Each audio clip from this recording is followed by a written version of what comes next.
Makanya kita dengan assalamu alaika ayuhan nabi itu sebenarnya kita sedang berhadapan dengan nabi. Objeknya jelas. Kita dengan nabi sama dengan kita berdoa dalam surat Al-Fatihah. Iya karena budu wa iya karena sahih. Hadis itu kan siapa Pak? Hanya kepada engkaulah kami menyembah. Hanya kepada engkaulah kami memohon. Hadis itu Allahnya enggak berbentuk jasa. Allah itu al-hayy. Allah hidup dan menghidupkan. Maka assalamualaikum. Lah kita nggak tahu, kita tahu hidup, nanti tahu mati, tahu hidup lagi, gitu kan? Maka kita ketika mengucapkan assalamualaikum, kita sedang berhadapan dengan siapa mintanya? Langsung kepada Allah. Maka kita harus sadar. Hanya kepada Allah kami menyembah. Ini bahasa ini Pak. Kalau bahasa semiotiknya ini bahasa pakem. Pakem itu bahasa keren. Keren itu bahasa yang hanya dimiliki oleh Allah. Assalamualaikum. Hanya kepada Allah kami menyembah. Coba kalau sama manusia keren ya.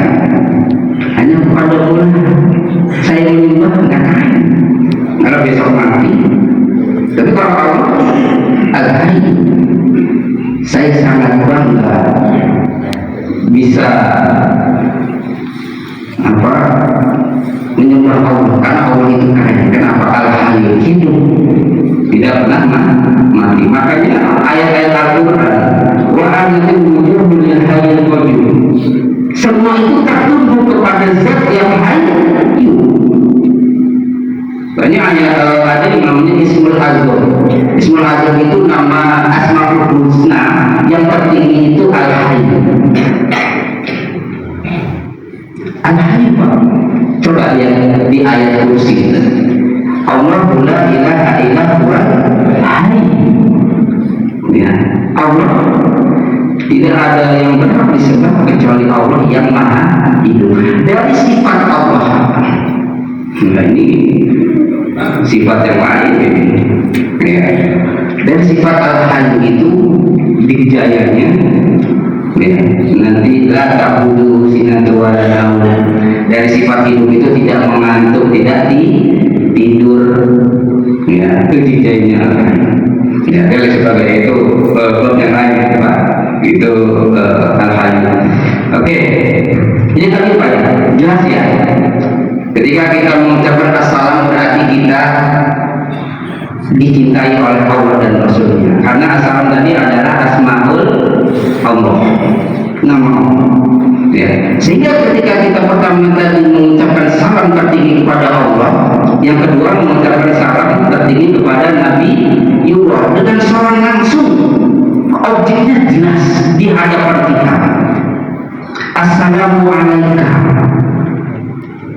Semoga kesejahteraan, keselamatan, ketenangan bagi Nabi Muhammad SAW. Warahmatullah dengan kasih sayang, wabarakatuh dengan keberkahannya. Nah, karena dengan ini kita harus sadar ketika tahiyat, ya, at-tahiyatul mubarakatuh salawatu thayyibah, tulis baru salam kepada Allah, tulis salam kepada Nabi. Assalamualaikum ayyuhan nabi warahmatullahi wabarakatuh. Wah, itu kita sedang berhadapan dengan Nabi. Banyak ketika salam kepada orang-orang soleh. Dalam teks hadisnya, assalamualaikum wa ala ibadillah isholihin. Ya, semoga salam Allah dilimpahkan pula pada kami, ya, pada kami dan hamba-hambanya yang soleh. Ya. Nah, di dalam penjelasannya Nabi menjelaskan apabila kita membaca assalamualaikum warahmatullahi wabarakatuh, berarti kita sedang mengucapkan kepada hamba Allah yang soleh yang ada di langit dan lagi ziarah, mengucapkan salam kepada orang-orang soleh. Ya, ini ya, ya. Sini benar maka makanya fa'innakum idza kuntum asabat kullu abdillah soleh di samawati wal ardh. Itu gimana kerennya Pak? Nggak tingginya salam kita. Salam kepada Allah, salam kepada Rasulullah, kemudian salam kepada orang-orang soleh. Ini yang kita baca setiap hari di Al-Fatihah. Intinya siratal mustaqim. Apa artinya Pak? Tunjukkanlah kami jalan. Jalan di situ jalan virtual apa jalan nyata? Itu jalan apa namanya? Ada jalan Garuda, Merpati, Perkutut. Itu jalan. Jalan itu bukan yang dimaksud. Jalan apa? Apa? Iya, jalan mustaqim. Jalan yang lurus itu kan jalan lurus. Tafsir mengatakan cara pandang yang benar. Cara pandang yang benar. Tunjukkanlah cara pandang yang benar. Cara pandang yang benar itu jelaskan siratal ladzina an'amta 'alaihim. Cara pandang yang benar itu seperti apa? Jalan yang lurus itu seperti apa? Jalannya orang siratal ladzina an'amta 'alaihim, yaitu cara pandang yang diberikan oleh orang an'amta 'alaihim, orang-orang yang telah engkau beri nikmat. Cara pandang dari orang-orang yang beri nikmat. Siapa Pak di situ? Para nabi, para siddiqin, para sholihin, para syahihin, orang-orang soleh. Maka di sini dalam Islam standar itu harus jelas, harus jelas. Ya, dengan orang-orang yang soleh, cara pandang dengan orang-orang yang benar. Bukan kan wajil maghdubi alaihim, bukan cara pandang orang-orang yang maghdubi sesat. Tuh jelas kan? Bukan cara pandang, bukan jalan-jalan orang yang sesat. Wal-wali dan wali.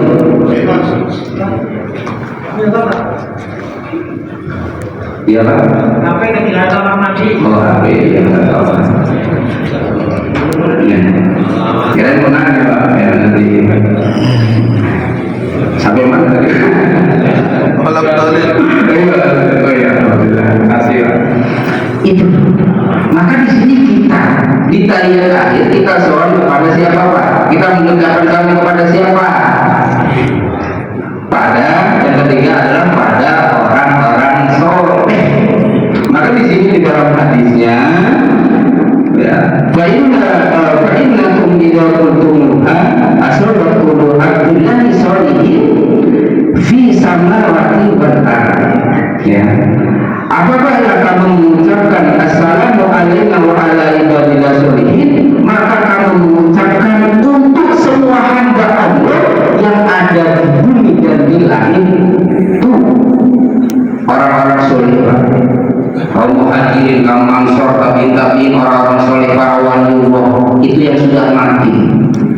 Yang mati itu jasadnya Pak, ruhnya tetap hidup dan dia mendengar salam kita. Jelas rekomendasi hadisnya, Nabi sendiri yang menyampaikannya. Ya, aku yakin Pak. Makanya kita kalau di dalam kubur, bukan di dalam kubur Pak. Ketika mau ke kuburan, kita mengucapkan salam nggak Pak? Salam. Itu salamnya kepada jasad atau kepada ruhnya? Ruhnya. Karena ruh itu artinya hidup. Assalamualaikum ya ahli kubur. Ahli kubur. Makanya kita kalau ngirim Al-Fatihah ila ruhi wa ya, kepada ruh yang ada di dalam kubur. Kalau kita jangan ila ruhi kubri, ila ruhi wa jasa, ya, ruh dan jasa, karena jasadnya masih bisa. Nah, ketika kita di dalam tahiyat tadi sudah salam kepada Allah, dan tahu acaranya kepada Allah, salam kepada Allah itu salam tertinggi, salam kepada Allah, salam kepada Rasulullah, salam kepada orang-orang soleh, baru pun baca salawat. Nah, makanya ini tadi ketika Nabiullah Sidratul Muntaha mengucapkan salam penghormatan tertinggi, assalamu at-tahiyatul mubarakatuh salawatu thayyibatun lillah, kemudian Allah menjawab balasan salamnya Rasulullah. Apa kata Allah? Assalamu alayka ayyuhan nabi wa rahmatullahi wa barakatuh. Assalamu alayka ya Rasulullah.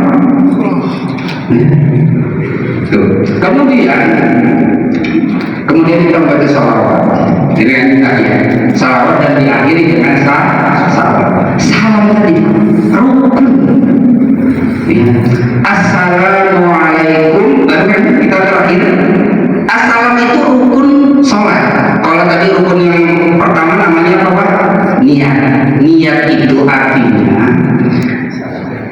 objek apa? Ucapan untuk membuktikan bahwa kita mau sholat. Ya. Yang kedua takbir. Takbir itu kan Allahu Akbar. Berarti kita niat untuk takbir untuk sholat. Niat membuka untuk sholat. Kalau ada niat membuka untuk sholat, berarti ada niat penutup untuk sholat. Nah ini kita akan lihat. Niat penutup untuk sholat itu adalah sah. Karena kalau takbir nggak diniatin, itu nanti takbirnya mau demo ya. Kalau mau demo kan takbir. Allah. Nah itu dengan niat, maka melihat sesuatu ucapan itu didasari dengan niat. Sama dengan kita assalamualaikum warahmatullahi wabarakatuh. Itu kan karena kita menyapa. Tapi kalau dalam sholat dengan mengucapkan assalamualaikum berarti niat untuk selesai sholat. Dengan mengucapkan salam. Kalau dia sholat nggak baca salam berarti nggak selesai sholat juga. Gitu kan? Kalau dia sholat tapi nggak baca salam berarti nggak selesai sholat lagi. Karena sholat itu maka diakhiri dengan penutup sholat, ya, yaitu assalamualaikum warahmatullahi wabarakatuh. Nah ini untuk siapa? Kata para ulama, ketika kita salam di akhir, objeknya harus jelas. Harus jelas, Pak. Salam ke kanan itu buat siapa? Buat siapa, Pak? Kan? Malaikat. Ya. Ya. Satu untuk malaikat. Harus jelas objeknya. Assalamualaikum warahmatullahi. Satu jelas objeknya malaikat. Malaikat siapa, Pak? Raqib Atid. Kita ini manusia didampingi oleh yang empat, Pak. Yang pertama malaikat Raqib Atid, selalu mencatat perbuatan baik dan buruk. Kemudian ada jin, ya, jin baik dan jin ya, harus jelas.